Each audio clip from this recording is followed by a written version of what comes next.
I wanted to mention that in the first half, we'll be going over the presentation, and in the second half, we'll have a question and answer session. Also, if you have any questions, please mention them in the question and answer box that we have, and our panelists here would help you in answering those questions. Yeah, and you can also wait up until the end and when the question and answer session starts to ask any questions that you have.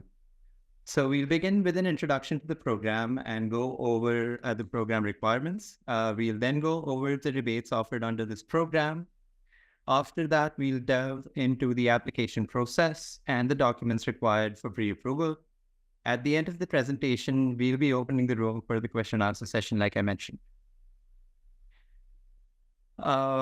So the CleanBC Go Electric Medium and Heavy Duty Public Charger program is intended to increase the number of public direct current fast charging stations throughout British Columbia to support the growing needs of public charging for medium and heavy duty vehicles in the province. The program is funded by the Ministry of Energy, Mines and Low Carbon Innovation of the province of British Columbia and is administered by Fraser Basin Council Society. So here are few of the most important eligibility requirements that we'll be going over. I wanted to mention that in this presentation, we'll be only going over a selected few points that we find that are important.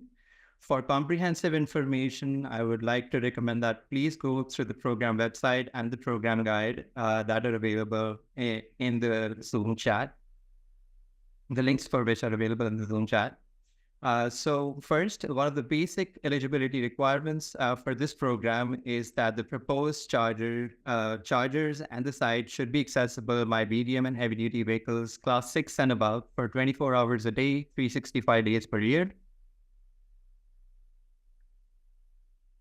Next is that the equipment should have a minimum power output of 150 kilowatts.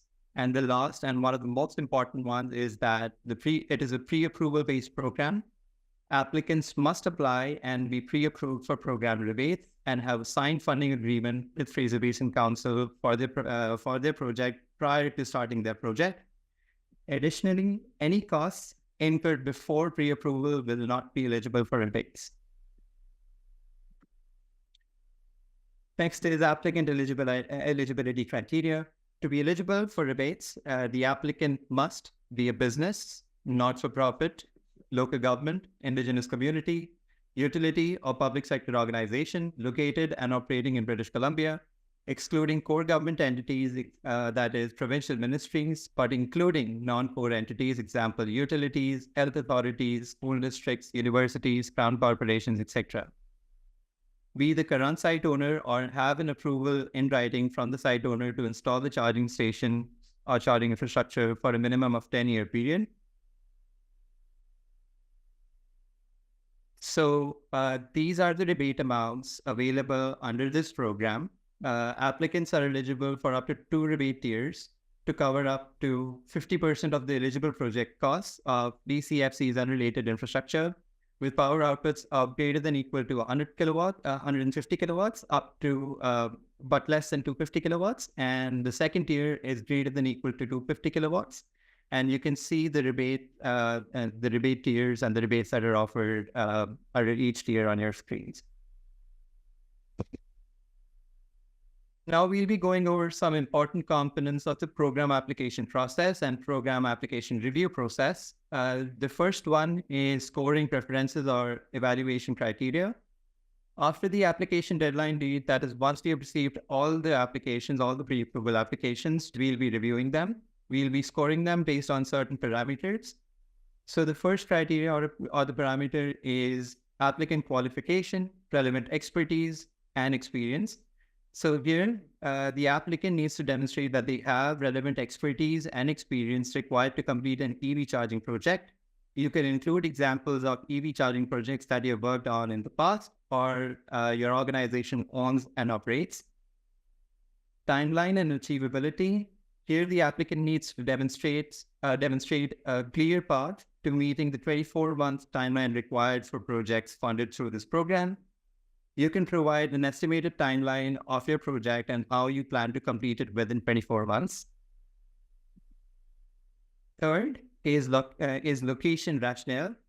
This category will be scored on applicant demonstrating that their proposed charging site is in a suitable location for medium and heavy duty public charging. We will look at things like whether the site is easily accessible through major corridors and linkages. Fourth is customer base. This category will score the project based on the work that has been done to identify prospective customers who will use the site. Fifth is use case. The applicant will be describing the use case for charging stations in their pre-approval application. Applicants should highlight the vehicle classes that the project aims to support. Next parameter is nearby amenities. The project will be scored based on primary and secondary amenities present on the site and nearby. Number 7 is indigenous partnerships. Applicants can include in their pre-approval application whether they are partnering with an indigenous community or business on their proposed project. The last parameter is charging capacity. As a part of your application, you will be including in your, the pre-approval application that the total planned charging output for the site. Bonus points will be awarded if the total output of the charging site exceeds 800 kilowatts. One thing that I wanted to mention for the evaluation criteria is that you'd find relevant questions to the evaluation criteria in the pre-approval application. I'll be also touching upon the questionnaire outline that we have now posted on, when you go through the pre-approval application so that you could see the overview of the questions that you'd encounter. And I'd be touching upon that in the subsequent slides as well. The next is site design. So site design is one of the required documents that an applicant needs to submit as a part of their pre-approval application. It provides us an idea about the location of the EV chargers on the proposed site. You could demarcate the location of the electrical row and other electrical infrastructure that is available on the site to support the chargers that you'll be putting in. Location of the primary and or secondary amenities, if you have any on the site. Another important aspect of the site design is to also roughly depict that the site is accessible 24/7 all around the year. The next required document that we have highlighted here in this presentation is the operations and maintenance calculator or a financial plan. So it is a required document that you need to submit as a part of your pre-approval application. A template for an operations and maintenance calculator can be found on the program website and also in the Zoom chat here. So you can have a look at it. It's not required for you to use the template, but you need to have all the aspects of the template if you are proposing your own financial plan or if you would be submitting your own financial plan. It provides you, so the reason why you need to submit it is and complete and submit it is that it provides you with a better idea of operations and maintenance costs associated with EV charging stations. The O&M calculator of financial plan accounts for all the major costs. It should account for all the major costs, including but not limited to electricity, including energy and demand charges, service stability measures, including maintenance, repair, servicing, insurance, network fees. Also, if you'd be collecting revenues, you need to describe a pricing model and the method of collection. You could find these things in the O&M calculator template that we have online. Further, in the template, we have also added the LCFs, that is the low carbon fuel standard credits, under revenue. So you could also have a look at it and fill it up. Furthermore, you can edit the maintenance costs and the calculator as per your needs. I'm talking about the template. You can edit it. You can edit the costs, but please do mention your addition and edits that you make in the calculator when you'd be submitting it. Next is project cost estimates and quotation requirements. As a part of your application, you would be uploading project cost estimates or quotations of your proposed project. This would include costs associated with purchase and installation of the EV chargers. We use these cost estimates to calculate the rebate amount that would be set aside if the project is approved for rebates. The budget should be as itemized as possible. This is because only eligible costs would be counted towards rebates. Some costs eligible for rebates include cost of purchasing the chargers, installation costs including labor and material, which include earthwork, protective bollards around chargers, and others. For a complete list of eligible costs, you could refer to section 2.4 of the program guide. Again, the link for it is available in the chat. Now let's talk about the new thing. It's called the data sharing agreement. You could find more information about it under section 2.5, but we'd be going over some important details about it in this presentation. So to be eligible for this program, participants must agree to share performance and utilization data for at least 1 year. That is 1 year after your project becomes operational. The data required includes charger uptime, session start and end times, utilization rates, and session details such as the average session length and power delivered. Importantly, no personal identifiable information will be collected. The focus is on understanding the performance of medium and heavy-duty EV infrastructure. Collaboration between the ministry, Fraser Basin Council, and the program participants will ensure that we have an effective process of collecting this data and utilizing it to improve EV infrastructure moving forward.